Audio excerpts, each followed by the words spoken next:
الحمد لله والصلاة والسلام على رسول الله وعلى آله وصحبه ومن والاه أما بعد فقال الله تبارك وتعالى واعتصموا بحبل الله جميعا ولا تفرقوا. عزیز دوستو اور عزیز طلبہ، اللہ رب العزت کا بہت بڑا احسان و شکر و فضل ہے کہ اللہ رب العزت نے ہم اور آپ کو دین کی تعلیم حاصل کرنے کی توفیق بخشی، دین کی سوچ بوجھ، دین کے لیے محنتیں کرنے کی توفیق بخشی، اور اللہ رب العزت سے مزید دعا کیجیے کہ اللہ تعالی ہم اور آپ کو اسی حالت میں رکھیں، اور ہم اور آپ کو موت آئیں تو اس حالت میں آئیں کہ ہم اور آپ مسلمان رہیں، آمین یا رب العالمین. ماتریدیہ یہ ہمارا موضوع رہا کل کی مجلس میں. ہم نے اشاعرہ کے تعلق سے کافی باتیں آپ کے سامنے پیش کر دیں، اور ہم نے بتایا کہ اشاعرہ کے اہم باطل عقیدے کیا ہیں اور کہاں ان سے غلطی ہوئی ہے. یہ سب ہم نے گزشتہ کے کئی ایک مجالس میں ہم نے پیش کر دیا. آج کل کی جو بات رہی ماتریدیہ کی، اسی بات کو آگے بڑھاتے ہوئے ماتریدیہ، ان کے امام جن کا نام ہے ابو منصور الماتریدی، ابو منصور الماتریدی. ابو منصور ان کی کنیت ہے جس سے وہ مشہور ہیں. ابو منصور ان کی کنیت ہے جس سے وہ مشہور ہیں، جبکہ ان کا نام محمد بن محمد الماتریدی.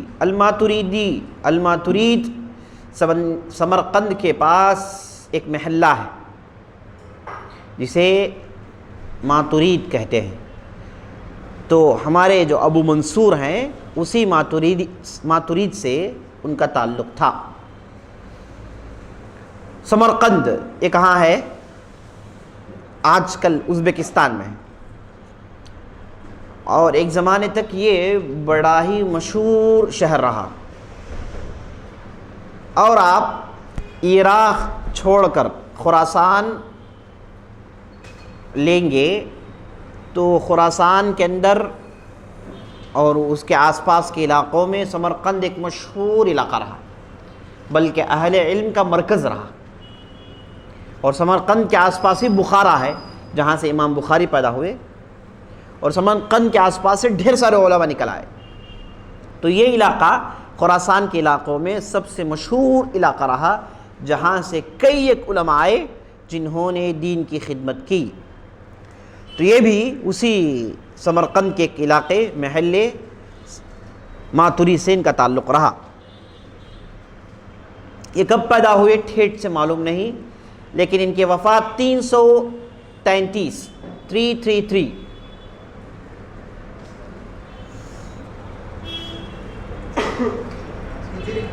ہجری، جی 333. ان کی کئی ایک کتابیں ہیں، اس سے ان کا عقیدہ معلوم ہوتا ہے. تو ان کے جانے کے بعد ان کے اس عقیدے کو مشہور کرنے والے ان کے شاگرد جن کا نام تھا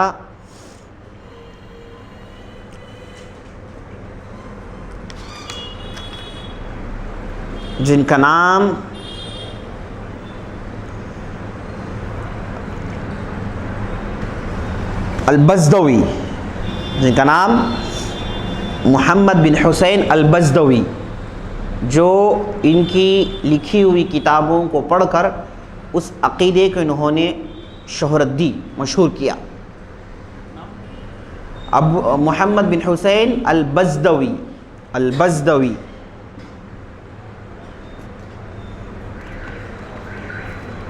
تو ابو منصور الماتریدی یہ ابو الحسن اشعری کے بالکل اسی زمانے کے ہیں. ابو الحسن اشعری کی وفات کب ہے؟ 324. یہ 333، یعنی ایک ہی زمانے میں رہے. سبحان اللہ، ان کے عقائد میں تقریباً سملیرٹیز ہیں.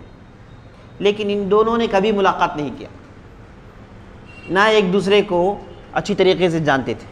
یہ اپنے علاقے میں تھے، یہ بغداد میں رہے، لیکن عقائد میں سملیرٹیز پائی جاتی ہیں.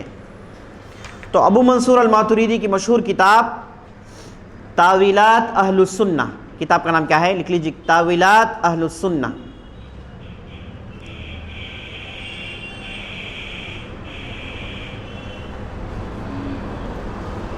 یہی کتاب ان کے لیے بنیاد ہے، اور اس کے بعد آگے کتاب سنیں گے جو آج کل پڑھائی جا رہی ہے.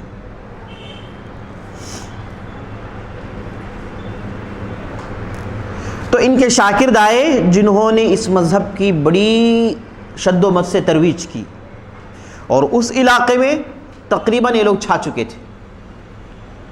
اور یہ لوگ چھانے کی بنیادی وجہ یہ تھی کہ یہ لوگ مسلک حنفی کو مانتے تھے. مسلک کے اعتبار سے یہ لوگ حنفی ہیں، اور اعتقاد کے اعتبار سے یہ لوگ ماتوریدی ہیں. فقہی مسائل میں امام ابو حنیفہ کے پیرو، اور یہ ماتوریدی عقیدہ حنفیت کے جھنڈے میں پھیلا. اب لوگ چونکہ حنفی تھے اس زمانے میں اکثر وہاں اس علاقے میں، تو جب کوئی بھی حنفی کہہ کر جو بھی کہتا اسے مان لیتے تھے، جبکہ امام ابو حنیفہ اور ان کے شاگرد کبھی بھی اس عقیدے کی ترویج نہیں کیے، بلکہ وہ اہل السنہ و جماع کے اصول پر تھے. اور ان کے مشہور شاگرد ابو یوسف، انہوں نے اپنے دوران قضاوت میں جب وہ قاضی رہے تو کئی ایک لوگوں کو قتل کیے. بنیادی وجہ یہ تھی کہ انہوں نے اسماء و صفات میں تعویل کی، تعطیل کی، قتل کی. تو اس سے معلوم ہوا کہ ابو یوسف رحمۃ اللہ علیہ اور ان کے دوسرے شاگرد اس عقیدے میں نہیں رہے، ماتوریدی عقیدے میں ہرگز نہیں رہے. لیکن ماتوریدی عقیدہ مشہور ہوا کس وجہ سے؟ حنفی مسلک کی وجہ سے. حنفی مسلک ہے، وہ جو بھی کہے قبول الحمدللہ لے لیتے ہیں لوگ. حنفی مسلک ہے، ہم مسلک ہے، آدمی لے لو جو بھی بات کہتا ہے، جیسے آج کل ہو رہا ہے. حالانکہ مسلک کے اعتبار سے اگر کوئی حنفی ہے، عقیدے کے اعتبار سے سنی ہو سکتا ہے، اہل السنہ و جماع میں ہو سکتا ہے. ایسے کئی لوگ موجود ہیں مسلکاً حنفی ہیں. آج کل تو آپ کو ہو سکتا ہے تقریباً نام ہی لیں، کیونکہ حنفیت میں ماتوریدیت داخل ہو گیا، ایسی داخل ہو گئی کہ آپ دونوں میں فرق نہیں کر سکتے. لیکن ایک زمانہ رہا جب کیا تھے، لوگ ماتوریدیہ وغیرہ جانتے نہیں تھے، لیکن مسلکاً حنفی رہے. ایسا بھی ہوا ہے. اگر آج بھی کوئی آدمی یہ کہے کہ بھائی میں اصول اہل السنہ پر اتباع کرتا ہوں، ان کے اصول کو مانتا ہوں، کسی بھی چیز کی تعویل نہیں، غیبیات میں، الہیات میں، سب میں کتاب و سنت کو آگے رکھتا ہوں، اور مسلکاً اپنے آپ کو حنفی کہے تو کوئی حرج نہیں. لیکن جب آدمی اصولاً اہل السنہ و جماع کا ہو جائے تو اس کے پاس عصبیت نہیں ہوگی، دلیل آنے کے بعد شدت نہیں کرے گا. دلیل آ جائے تو اپنے مسلک کو چھوڑے گا اور جو حق ہے اس کی اتباع کرے گا. کب؟ اگر وہ اصول میں اہل السنہ سے اتفاق کر لے، کیونکہ اہل السنہ کے پاس اصول کتاب و سنت ہے، حدیث کو مانتے ہیں، احاد روایتوں کو مانتے ہیں. تو اگر ایسا ہو جائے تو یہ آدمی کے اندر عصبیت باقی نہیں رہے گی. اسی لیے ہم دیکھتے ہیں کہ بعض حنفی حضرات ہیں لیکن وہ رفع الیدین کرتے ہیں، ایسے بھی ہیں، ہاتھ اوپر باندھتے ہیں، ایسے بھی ہیں عراق وغیرہ میں. تو مطلب یہ ہے کہ آدمی جب ماتوریدیت کو چھوڑ کر، اشعریت کو چھوڑ کر اہل السنہ کے اصول پر آ جائے تو اس کے حنفیت میں پختگی اور عصبیت نہیں رہتی، بلکہ وہ حدیث کی اتباع کرتا ہے، حجت کی اتباع کرتا ہے، دلیل کی اتباع کرتا ہے. ٹھیک ہے. تو یہ ماتوریدیت میرے دوستو کس سے شہرت پائی؟ حنفیت سے شہرت پائی. یہ پورے حنفی تھے، حنفی کے جھنڈے تلے انہوں نے ماتوریدیت کی شہرت کی. اسی طریقے سے یہ ابو منصور الماتوریدی کے زمانے میں مشہور نہیں رہے. جیسے آپ نے سنا جب ان کے شاگرد آئے تو انہوں نے ان کے اصول کو لیا اور اس کی ترویج کی. خاص طور پر ان کا عروج کا دور کب ہے میرے دوستو؟ عروج کا دور جب ان میں علماء پیدا ہوئے جو ڈھیر ساری کتابیں لکھی، یعنی 500 سے 700 ہجری کے زمانے میں یہ مذہب کی تصانیف منظر عام میں آئیں، لوگوں نے اس پر لکھا. ابو منصور ماتوریدی اور ان کے شاگردوں کی کتابوں کی شرح کی گئی. تو اسی زمانے میں ایک بہت مشہور ماتریدی عالم ہے جن کا نام تھا ابو معین النصفی. ابو معین النصفی جو 508 ہجری میں 570 پر 8 ہجری میں وفات پائے. ایک دوسرے شخص جن کا نام نجم الدین نصفی، دونوں نصفی کہلاتے ہیں. ابو کون؟ ابو المعین النصفی جو 570 پر 8 ہجری میں وفات پائے. اور اسی زمانے میں ایک دوسرے تھے جن کا نام نصف، ایک علاقے کا نام ہے جو سمرقند کے آس پاس ہے، وہاں کے لوگ رہنے والے تھے. لیکن ان کی خوبی ہے، یہ مطلب یہ شہرت ہونے کی وجہ یہ ہے کہ یہ لوگ بہت زیادہ لکھے. خاص طور پر یہ نجم الدین نصفی ہیں جو 530 پر 7 ہجری میں وفات پائے. انہوں نے ڈھیر ساری تفسیر میں کتابیں لکھی، عقائد میں کتابیں لکھی، رافضہ پر رد کیا، فلاسفہ پر رد کیا، ملحدین پر رد کیا. جو لوگ عقل کو بنیاد بنا کر دین کا رد کرتے ہیں ان پر انہوں نے ڈھیر ساری کتابیں لکھی. اور ان کی تفسیر مشہور تفسیر نصفی کے نام سے مشہور ہے. زبان کے اعتبار سے، لینگویج کے اعتبار سے بڑی معتبر کتاب ہے. انہوں نے زمخشری کی جو تفسیر رہی اس میں سے اعتزال کو نکالا. انہوں نے کیا کوشش کی؟ کل آپ نے سنا زمخشری جو اپنی تفسیر میں اعتزال کی باتوں کو حقی باتوں کے ساتھ ملا کر دیتے تھے. جیسے بعض اہل نے کہا یدس السم بالعسل، یہ زہر کو شہد میں ڈال کے کھلاتے ہیں. کون؟ زمخشری. زہر کو شہد میں ڈال کے کھلاتے ہیں. تو یہ نصفی آئے، انہوں نے کیا کیا؟ چونکہ ماتریدی تھے اور اشعری کے قریب تھے تو معتزلہ سے اختلاف رکھتے تھے، مختلف تھے، تو انہوں نے اعتزال کو نکالا ان زمخشری کی تفسیر سے. اور زمخشری کی تفسیر میں جو خوبیاں تھیں زبان کی، بلاغت کی، ان خوبیوں کو انہوں نے باقی رکھا. اور آج بھی یہ تفسیر مشہور ہے. ہم ہمارے مکے کے دور میں اسی تفسیر کو پڑھے ہیں، ہمارے معہد میں ہی تفسیر مقرر میں ہے، کیونکہ اس کی زبان سلیبس میں ہی تفسیر ہے. چونکہ اس کی زبان کیا ہے؟ بڑی ہی عمدہ زبان ہے.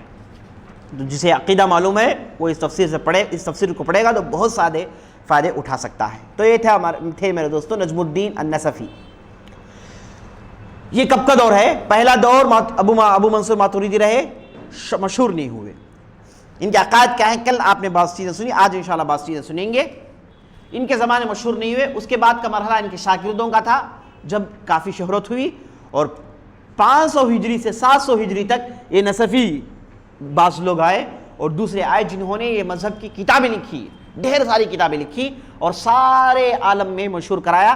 اور خاص طور پر خراسان کہ اس علاقے کو جن کو بلاد ما وراء النہر کہتے ہیں، خراسان، سمرقند، بلخ اور اس کے بعد بخارا، ماترید، یہ جو مشہور علاقے ہیں جو آج کل تاشقند، ترکمنستان، قرغیزستان، قزاقستان جو کہتے ہیں، یہ اس زمانے میں بلاد ما وراء النہر، ان سب کو ملا کے خراسان کہا جاتا تھا.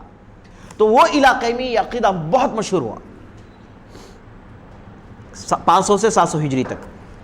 اور اس کے بعد 700 ہجری سے لے کر 1300 ہجری تک، یعنی آج سے 100 سال پہلے تک، 700 ہجری سے لے کر 1300 ہجری تک کون حکومت کیے سارے عالم اسلامی میں؟ نبی صلی اللہ علیہ وسلم. اس کے بعد خلفائے راشدین. خلفائے راشدین کے بعد کون آئے؟ اموی. کب تک حکومت کیے؟ 130 پر 2 ہجری تک. اور 130 پر 2 ہجری سے لے کے 560 پر 5 ہجری تک عباسی حکومت کیے. اس کے بعد خلافت نہیں رہی، چکنا چور ہو گئی، سلطنتوں میں بدل گئی. آپ نے سلطنتیں کیا ہیں سنا آپ نے؟ الگ الگ سلطنتیں، سلطنت سلجوق، سلطنت بنی بوئے. اور سلطنت سلجوق بہت مشہور ہوئی اور ان کو بہت طاقت ملی. تو خلیفہ برائے نام تھا لیکن سلطنت کی حکومت رہی. کب تک؟ تقریباً 700 ہجری تک. 700 ہجری کے بعد ترک سے جو نکلے تھے جن کو عثمانیہ کہا جاتا ہے، یہ اپنے ہاتھ میں خلافت لی. سارے عالمی اسلامی میں ان کی خلافت مان لی گئی اور یہ ترکیہ میں بیٹھ کر ساری دنیا میں حکومت کرتے تھے. ترکیہ میں بیٹھ کر ساری دنیا میں حکومت کرتے تھے تقریباً 1300 ہجری تک. عثمانیہ، سلطنت عثمانیہ، جن کو سلطنت عثمانیہ کہا جاتا ہے. 700 ہجری سے لے کے نہیں یہ ترک تھے. نام ان کا جو پہلا خلیفہ رہا جس کا نام عثمان تھا اس کے نام سے مشہور ہو گئے لوگ. یہ ترک تھے, بیسیکلی ترک تھے یہ لوگ, عرب نہیں تھے. تو 700 ہجری سے لے کر 1300 ہجری تک سارے عالم اسلامی میں انہوں نے حکومت کی, اور ان کی حکومت بڑی مضبوط رہی. دیکھیے کتنے سال, 700 ہجری سے لے کر یعنی 600 سال بڑی بھیانک حکومت کی ہے لوگ. انہی کے زمانے میں کانسٹنٹائن واپس ان کے ہاتھ میں آیا, روم جسے کہا جاتا ہے, انہی کے زمانے میں آیا. اور اس کے بعد انہی کے زمانے میں اسلام بلغیریا میں پہنچ گیا. بلغیریا ایک ہے اڈا ہے. اور اس کے بعد بیلجیم, اور اس کے بعد اسپین کے حدود اس طرف سے. اسپین کو مسلمان گئے افریقہ سے, لیکن ان کے زمانے میں اسپین کے حدود تک پہنچ گئے یورپ سے. اسپین کے لیے 2 راستے ہیں, ایک افریقہ جا کے آپ جائیے, افریقہ جا کے موراکو چلے جائیں گے تو اسپین اور موراکو کے درمیان صرف 15 کلومیٹر ہے. جیسے آپ کے پاس رامیشورم سے سری لنکا کیا ہے, تیر لے کے چلے جا سکتے ہیں, اتنا قریب ہے. ویسے اسپین اور موراکو میں اتنا ہی فاصلہ ہے. تو مسلمان گئے تو موراکو سے اسپین میں داخل ہوئے. ان کی خوبی یہ ہے کہ عثمانیہ یہ لوگ یورپ سے داخل ہوئے, رشیا کے علاقے, اور اس کے بعد دوسرے علاقے لیتھوینیا کیا ہے, ڈھیر سارے البینیا, داخل ہوتے ہوتے بلغیریا وہاں تک پہنچے, اسپین کے حدود تک پہنچے. اور انہی کے زمانے میں سپرس مسلمانوں کے ہاتھ میں آیا. سپرس مشہور علاقہ, مشہور آئی لینڈ ہے, جو آج کیا ہے, مسلمان ہے لیکن ظالموں کے پاس حکومت ہے. اور کئی ایک آئی لینڈز ہیں میڈیٹیرین سی پر, سب آئی لینڈز مسلمانوں کے رہے ان کے زمانے میں. رشیا کے حدود تک پہنچے لوگ, تو یورپ کو ہلا کر رکھ دیا ان کے زمانے میں. تو عثمانیہ سلطنت بہت مضبوط رہی. اسی لیے عثمانیہ سلطنت کو توڑنے کے لیے انہوں نے کولونیلزم لایا, اور ہر قسم کی چیزیں جو یورپ سے نکل آئیں عثمانیہ سلطنت کو توڑنے کے لیے, اور انہوں نے توڑ دیا آخری زمانے میں. چونکہ آخر جو آئے تھے وہ اتنے مضبوط نہیں رہے, جیسے ان کے اسلاف رہے, بڑے جو رہے ویسے نہیں رہے. لیکن یہ پوری عثمانیہ سلطنت کیا رہی, حنفی رہی اور ماتوریدی رہی. حنفی رہی اور ماتوریدی رہی عقیدے کے اعتبار سے. دیکھیے میرے دوست, اہل سنہ و جماعت کے لیے سلطنت خلافت کب ملی؟ اموی زمانے میں اہل سنہ کے پاس عقیدہ رہا. اموی زمانے میں عقیدے میں بگاڑ نہیں آیا. اموی کی خوبی کیا ہے, عقیدے میں بگاڑ نہیں آئی ان کی. اور عباسی شروع کے بعض بادشاہ اور بیچ میں بعض بادشاہ یہ سب سنی رہے. معتصم, مامون, یہ جو عباسی مشہور, ہارون رشید, یہ سب کیا تھے, عقیدے میں ان کی بگاڑ رہی. تو اہل سنہ کو اس زمانے میں ملا. اس کے بعد حکومت نہیں ملی باقاعدہ. اب ملی ہے تو حکومت خلافت کے شکل میں نہیں, مملکت کی شکل میں سعودی عرب میں, جہاں پر اہل سنہ و جماعت کے عقیدے کی ترویج ہوتی ہے, اس کے وہ لوگ نمائندگی کرتے ہیں, ریپرزینٹ کرتے ہیں سارے عالم اسلامی میں. اور انہوں نے اہل سنہ و جماعت کے اصول کو دوبارہ زندہ کیا. اگر ایسا نہ ہوتا تو سمجھیے کہ تقریباً اہل سنہ و جماعت کے عقیدے بالکل چند لوگوں میں منتشر ہوتا, چند لوگوں پر مشتمل ہوتا. یہ لوگ ہونے کی وجہ سے عقیدہ جو ہے تقریباً ماشاءاللہ یورپ کے اندر, دوسرے امریکہ کے اندر صحیح عقیدہ پہنچا ہے.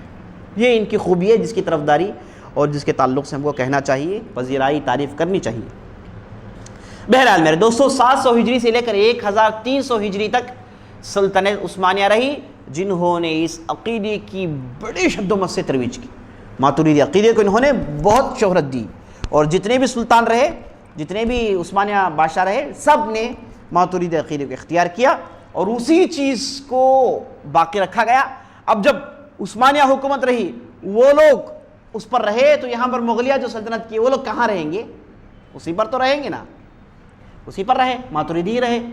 سنی جو بھی کہلوائے, اگرچہ کہ سنی کا ریپرزنٹیشن ہندوستان میں بہت کم رہا, بہت کم رہا.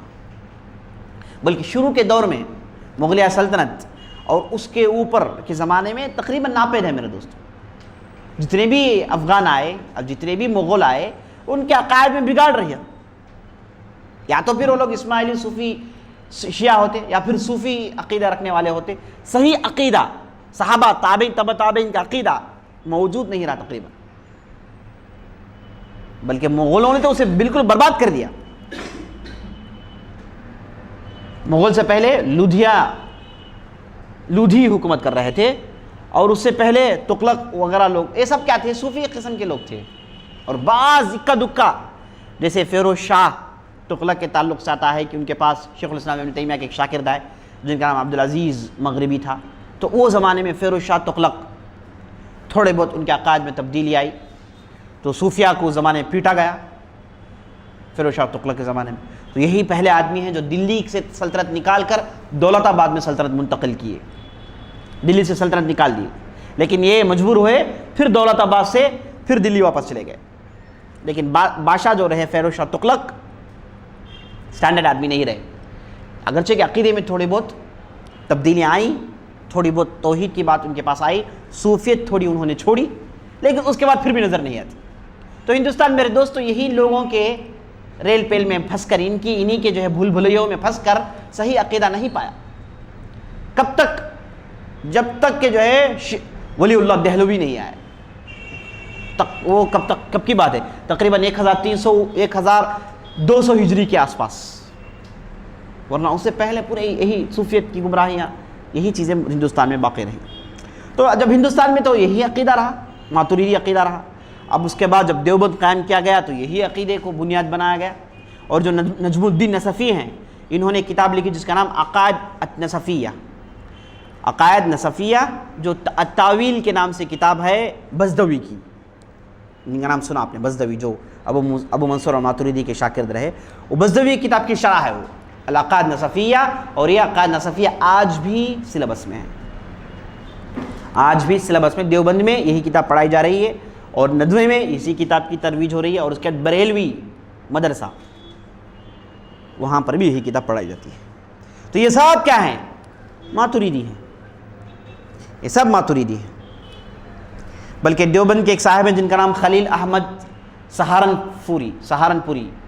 خلیل احمد سہارنپوری دیوبند کے ایک مشہور علماء میں سے. ان کی کتاب ہے المہند علی المنفد بلکہ.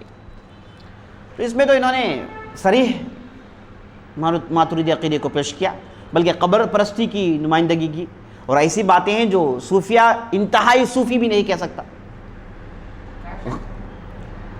کتاب کا نام المہند، خلیل احمد السہارنپوری انہوں نے اس کتاب کو لکھا. تو ندوہ ہندوستان کا مشہور مدرسہ ہے، وہاں پر بھی یہی عقیدہ پیش کیا جاتا ہے. دیوبند مشہور مدرسہ ہے، وہاں پر بھی یہی عقیدہ پیش کیا جاتا ہے. بریلوی میں جو مشہور مدرسہ ہے احمد رضا خان، بریلوی عقیدے والے بدعتی خرافاتی، یہ بھی ماتریدی عقیدہ ہی پیش کرتے ہیں آج بھی. ہاں ماتریدی پر صوفیت، ماتریدی صوفیت حنفیت سب مل کے ہیں ان کے پاس. ہاں ماتریدی، لیکن وہ لوگ قبر پرستی کی اتنی تائید نہیں ہوتی ان کے پاس جتنی تائید بریلوی کرتے ہیں. ٹھیک ہے. تو یہ آج کے زمانے میں تقریباً ایک 50-60 سال پہلے تک بھی یہ حضرت رہے جو ماتریدی عقیدے کو بڑے شد و مت سے پیش کیا، جن کا نام تھا الکوثری. لکھ لیجئے نام، محمد الکوثری. یہ صاحب اتنے آگے بڑے بڑے ائمہ کو یہ کہہ دیا کہ ان کے عقائد صحیح نہیں ہیں. بڑے ائمہ کو، جیسے جو ہے ان کے تعلق سے آتا ہے، انہوں نے بیہقی کی کتاب ہے، امام بیہقی کے الاسماء والصفات، کتاب کا نام ہی الاسماء والصفات. اس کتاب کی شرح کی، اس میں انہوں نے امام احمد بن حنبل اور اس کے بعد جتنے بھی ائمہ آئے جو صحیح عقیدہ پیش کیے سب پر گالیاں دی، بولے کہ سب کے عقائد صحیح نہیں تھے. سب یہ لوگ کیا تھے؟ یہ لوگ تشبیہ کو ماننے والے تھے، یہ لوگ تشبیہ کرتے تھے. ایسے ویسے باتیں بھر کے لکھے ہیں صاحب نے. تو یہ میرے دوستوں مختصر تاریخ ہے ماتریدیہ کی. اس طریقے سے سارے عالم اسلام میں پھیلے اور یہ اہم شخصیات جن کے تعلق سے آپ نے سنا. تو ان کے عقائد تو آپ نے کل سنے چند باتیں، اور چند باتیں لکھ لیجئے. یہ لوگ توحید میں الوہیت کو مانتے نہیں. توحید ان کے پاس صرف ربوبیت ہے، بس توحید ان کے پاس صرف ربوبیت ہے. کہاں سے؟ ہاں کلاسیفائی نہیں کرتے. توحید ہے بس، کلاسیفائی نہیں کرتے. الوہیت ربوبیت یہ سب نہیں ہے، سب ربوبیت مان لیجئے کافی ہے. کلاسیفائی کرتے ہیں. اور سب سے پہلے کلاسیفائی کرنے والے کون تھے؟ ابو یوسف جو امام ابو حنیفہ کے شاگرد تھے، انہوں نے اپنی کتاب میں کلاسیفیکیشن کیا کہ توحید 3 ہوتے ہیں، توحید کی 3 قسمیں ہوتی ہیں۔ محمد عبد الوہاب بہت بعد میں آئے، ابو یوسف کم ہیں، اللہ اکبر، ابو حنیفہ کے شاگرد ہیں 200 ہجری کے آس پاس۔ ہاں یہ چیز مشہور رہی، یہ 3 عقائد توحید میں اسماء صفات ہے، بلکہ اسی زمانے سے چیز موجود ہے۔ بات مت کیجئے بھائی، بات مت کیجئے، ٹھیک ہے۔ اسی طریقے سے قرآن کو یہ لوگ مخلوق مانتے ہیں۔ ابو یوسف کے جو ہے سارے عقائد اہل سنت الحمدللہ انہوں نے امام ابو حنیفہ سے اور ان کا منطق بھی جو ہے بالکل صحیح منہج رہا۔ ائمہ میں سے امام ابن تیمیہ کو دیکھیے، ان سے کئی باتیں نقل کرتے ہیں۔ ائمہ میں سے ابو یوسف رحمۃ اللہ علیہ ائمہ میں سے اہل سنہ کی۔ بھائی حنفیت جو رہی ابو حنیفہ رحمۃ اللہ علیہ کے فتاوے، ٹھیک ہے، اور اس کے بعد ان کے شاگرد جیسے ابو یوسف، یعقوب، زفر، یہ سب ان کے مشہور شاگرد ہیں۔ ان کے زمانے میں بھی فقہ پر اجتہاد ہوتا تھا۔ یہ لوگ بھی ابو یوسف رحمۃ اللہ علیہ، ابو حنیفہ رحمۃ اللہ علیہ سے کئی ایک مسائل میں اختلاف کرتے ہیں، اور کئی ایک مسائل سے امام شافعی سے اتفاق کرتے ہیں۔ لیکن یہ ائمہ جانے کے بعد جتنے بھی صوفی، جتنے بھی حنفی ائمہ آئے، ان میں ڈھیر سارے اختلافات عقیدے کے آ گئے، عقیدے کے مسائل میں وہ لوگ پھنس گئے۔ عقیدے میں اختلاف ان کے شاگردوں کے پاس آ گیا تھا۔ اس میں بعض لوگ قدری بن گئے اور معتزلہ اور بعض اشعری، یہ جو ہے انتشار ان کے شاگردوں کے پاس آیا، جبکہ ابو حنیفہ اور ان کے شاگردوں کے پاس یہ چیزیں نہیں رہی، ٹھیک ہے۔ تو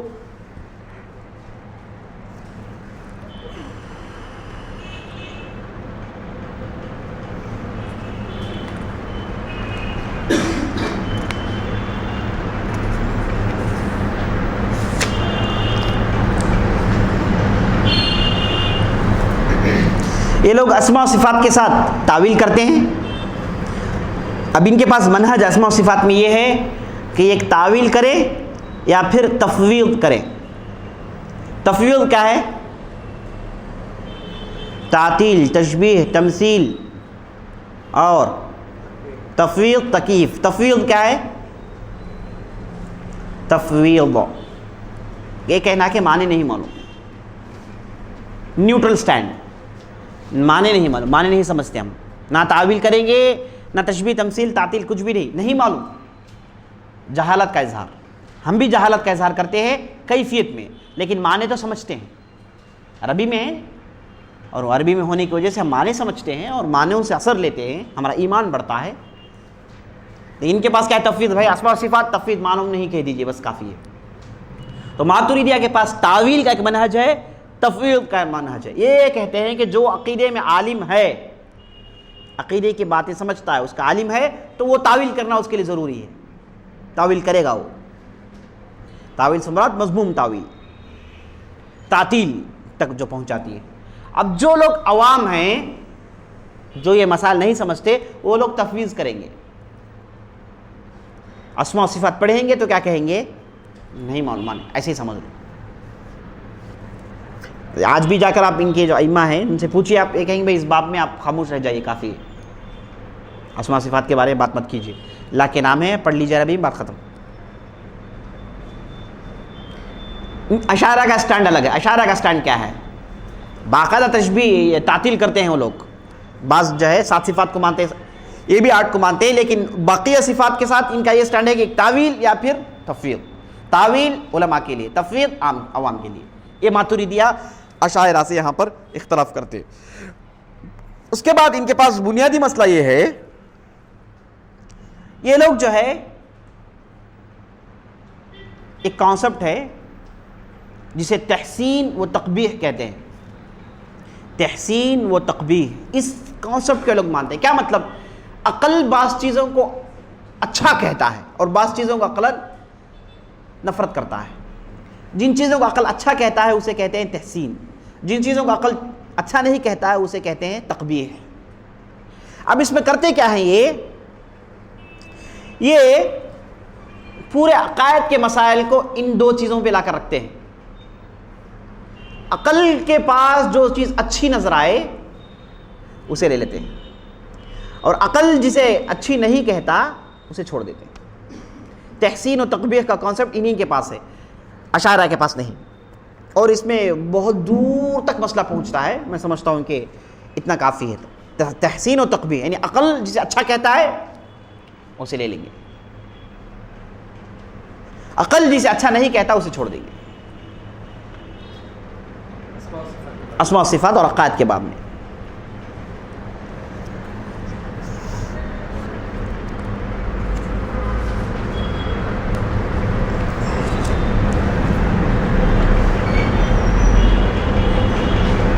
اور جیسے آپ نے کل سنا یہ لوگ 8 صفات کو مانتے ہیں اور بقیہ صفات کو یعنی صفات ذاتیہ کو مانتے ہیں، اور صفات فعلیہ کے ساتھ تعویل کرنا ضروری ہے. ان کے لیے تعویل کریں گے کسی بھی حالت سے. اور اس کے بعد جیسے آپ کل سنا ان کے پاس کیا ہے، تصدیق کافی ہے، اقرار ضروری نہیں ہے. اشاعرہ کے پاس اقرار اور تصدیق ضروری ہے، جبکہ دونوں کے پاس عمل نہیں ہے. اب ماتریدیہ کی خوبی یہ ہے کہ یہ لوگ تقدیر کے باب میں اہل السنہ والجماعہ کے ساتھ ہیں. ارادہ کونیہ شرعیہ سب کو مانتے ہیں لوگ. نہ یہ لوگ قدریہ ہیں نہ جبریہ ہیں، جبکہ معتزلہ قدریہ ہیں، اشاعرہ جبریہ ہیں. اور اسی طریقے سے ان کے گھناونے باطل عقیدوں میں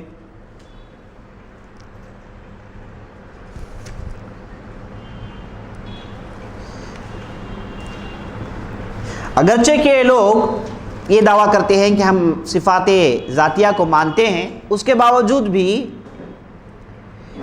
یہ صفات ذاتیہ ہو یا پھر فعلیہ ہو، اللہ کی صفات پوری صفات کو مجاز کہتے ہیں، میٹافار کہتے ہیں. اشاعرہ ایسا نہیں کہتے. مجاز مت کا مطلب کیا ہے، میٹافار کا مطلب کیا ہے؟ دوسرا معنی. بھائی فلاں آدمی شعر ہے تو انسان کو کیوں شعر کہا گیا؟ لینگویج میں جائز ہے. تو ویسے جب اللہ سمیع کہا جاتا ہے تو سمیع وہ سمیع نہیں بلکہ سمیع سے مراد دوسرا ہے، میٹافاربیکل معنی ہے اس کا. تو یہ پورے ہر مسئلے میں ہی کرتے ہیں لوگ، پورے اسماء کے ساتھ یہی کرتے ہیں جو اشاعرہ نہیں کرتے.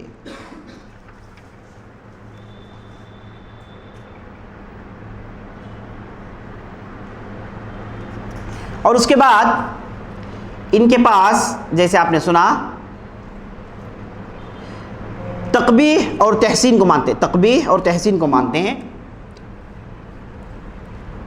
اب عام طور پر لوگ کیا کرتے ہیں، قرآن کو تو مانتے ہیں، احادیث میں آحاد کی روایتوں کا انکار کرتے ہیں. اب ان کے پاس کیا ہے، کتاب و سنت کو ملا لیتے ہیں، ملا لے کے ان کی جو ہے تقسیم ایسی ہے. کہتے ہیں کہ کتاب و سنت میں بعض ایسی چیزیں ہیں جو کیا ہے، یہ نئی اصطلاح ہے ان کی. کہتے ہیں کہ قطعی الثبوت قطعی الدلالہ. تقبیح اور تحسین کو ایسے امپلیمنٹ کرتے ہیں، کتاب و سنت دونوں کو ملا لیتے ہیں، ملا کر کہتے ہیں کہ اس میں جتنے بھی نصوص ہیں، اس میں جتنے بھی دلیل ہیں وہ 2 قسم کی ہیں. ایک جو پختگی کے ساتھ ثابت ہے قطعی الثبوت، جو صحیح ہے، اور اس کے بعد اس میں سے جو بات نکلتی ہے وہ بھی پختی ہے، قطعی الثبوت قطعی الدلالہ. عقائد کے بعد میں قطعی الثبوت قطعی الدلالہ کو لیں گے.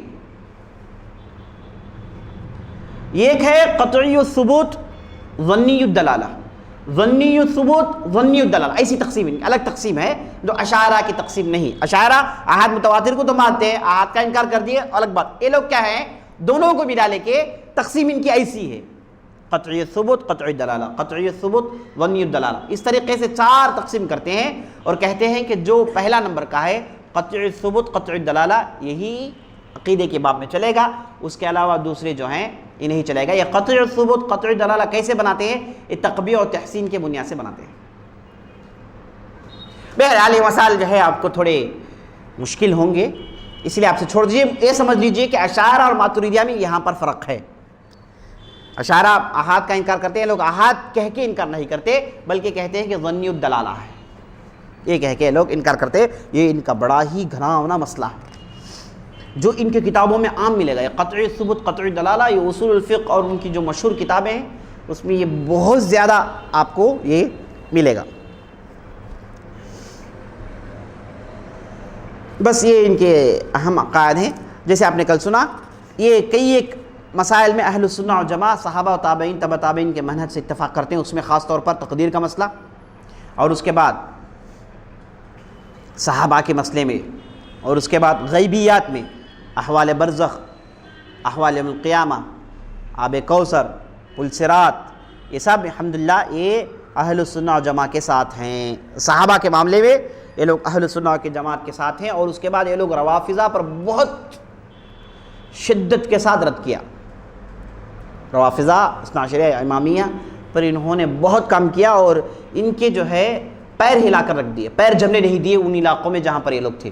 اسی لیے عثمانیہ کی حکومت جب تک رہی شیعہ کے لیے کچھ بھی نہیں، شیعہ کے جڑ اکھاڑ کر پھینک دیے لوگ، ایران میں جمنے نہیں دیے، کہیں دنیا بھر کہیں اور جمنے نہیں دیے لوگ۔ اور شیعہ اس زمانے میں عیسائیوں کے ساتھ مل کر یورپین کنٹریز میں بہت زیادہ فتنے کھڑا کرتے تھے، ہمیشہ فتنے کھڑا کرتے تھے، اور ہمیشہ جو ہے ریبل کرتے تھے، خروج کرتے تھے، اور ساتھ ان کے عیسائی اور یہودی ہوتے تھے۔ تو یہ ان کی خوبی ہے کہ انہوں نے رافضہ پر بڑا ہی سخت رویہ اختیار کیا ان کے ساتھ، اور کڑے ردود کیے ان پر۔ اور دوسری خوبی ان کی یہ ہے کہ یہ کتب حدیث کی کتابوں میں کافی محنت کی ہے۔ اور تیسری خوبی یہ ہے کہ انہوں نے اعتزال کو نکالا۔ یہ جہاں رہے وہاں پر اشعری عقیدہ نہیں آیا، یہ جہاں پر رہے وہاں پر ماتوریدی عقیدہ رہا، اور انہوں نے اعتزال کے ساتھ بڑا ہی گھناؤنا، اعتزال، الہاد، ایتھیزم، جی فلسفہ، ان کا سب انہوں نے بڑی ہی جو ہے خوبی کے ساتھ رد کیا، اور ان کے جڑوں کو جمنے نہیں دیا۔ یہ ان کی خوبی ہے، لیکن اس کے باوجود بھی یہ جو عقائد کے مسائل ہیں جسے آپ نے سنا، یہ ان کے پاس ہیں، اس وجہ سے ہم ان پر رد کریں گے، اور ان کے جو غلطیاں ہیں لوگوں کو بتائیں گے، اور لوگوں کو کہیں گے کہ ان عقیدوں سے بچ کر رہے۔ یہ عقیدے ایسے ہیں جو صحابہ اور تابعین کے عقیدے نہیں رہے۔ در المختار حنفی کی کتاب ہے، لیکن آپ جتنے بھی حنفی دیکھیں گے یہ سب ماتریدی ہوں گے، اس میں بہت کم آپ کو نظر آئیں گے، موجود ہوں گے فقہ مسائل میں آپ جائیں گے، کیونکہ بھائی جب آدمی عقیدہ جو ہے نا یہ ایسی چیز ہے آدمی کے کھانے پینے تک اس کا اثر ہوتا ہے۔ اب فقہ مسائل تو دور کی بات ہے، اس میں تو ہوگا ہی نہیں، معاملی حرکات میں بھی عقیدہ دخل اندازی کرتا ہے۔ عقیدہ ایک آدمی کا سٹرکچر بناتا ہے، ڈھانچہ ہے عقیدہ، صرف یہ بنیادی مسائل، یہ مسائل ہم پڑھتے ہیں، لیکن اس کا اثر میرے دوستو آپ کے عمل، آپ کے ذہن، آپ کے جسم بہت دور تک پہنچتا ہے، بہت دور تک پہنچتا ہے۔ آدمی کے سمجھنے کا جو سسٹم ہے یہی عقیدہ ہے، جو سسٹم ذہن ہے نا، یہ سسٹم جیسے سوچتا ہے، مسائل کو لیتا ہے، سمجھتا ہے، غور کرتا ہے، یہی عقیدہ ہے میرے دوست، اسی کو منہج کہتے ہیں۔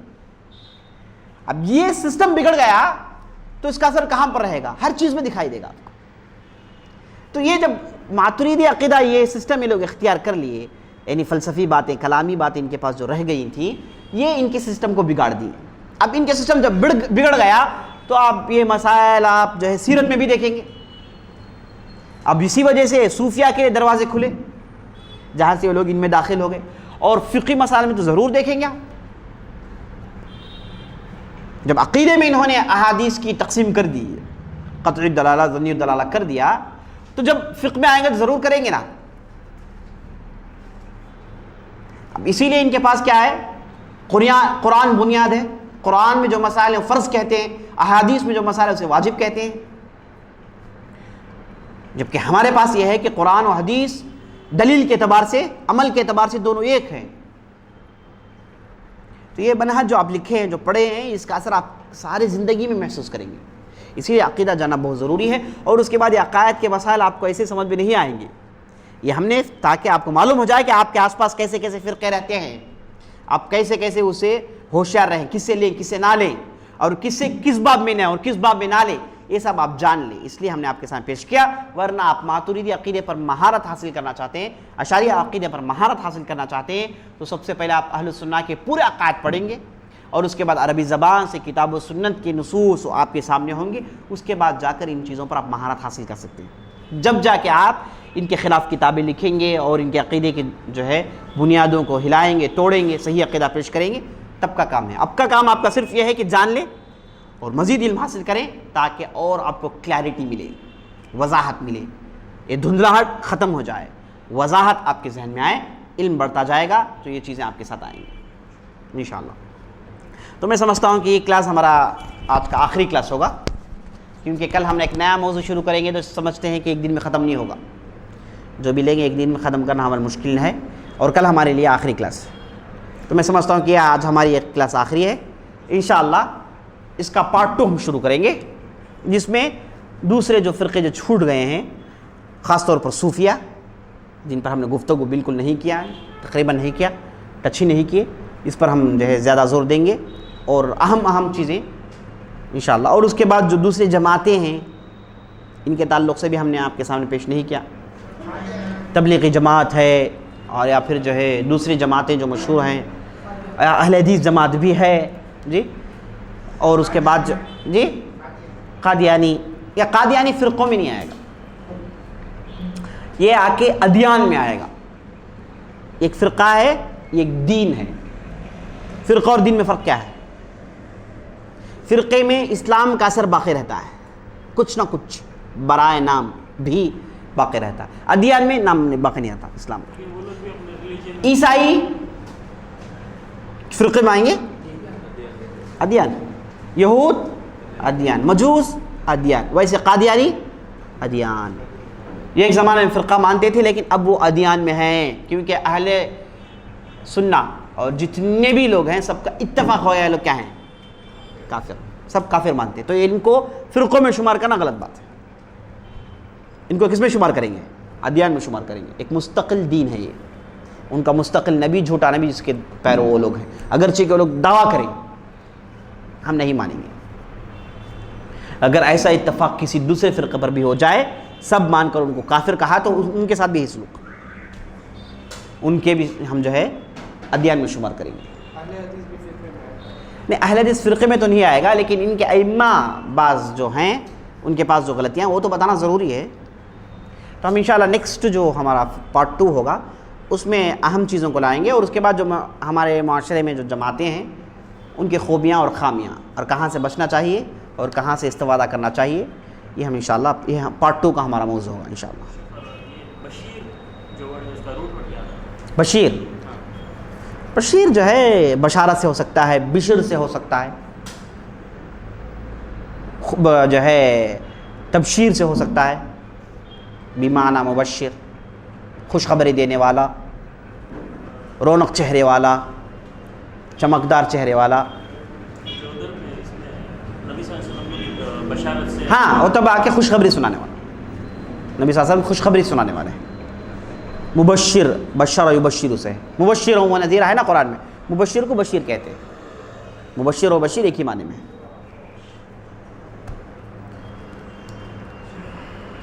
اللہ علیہ۔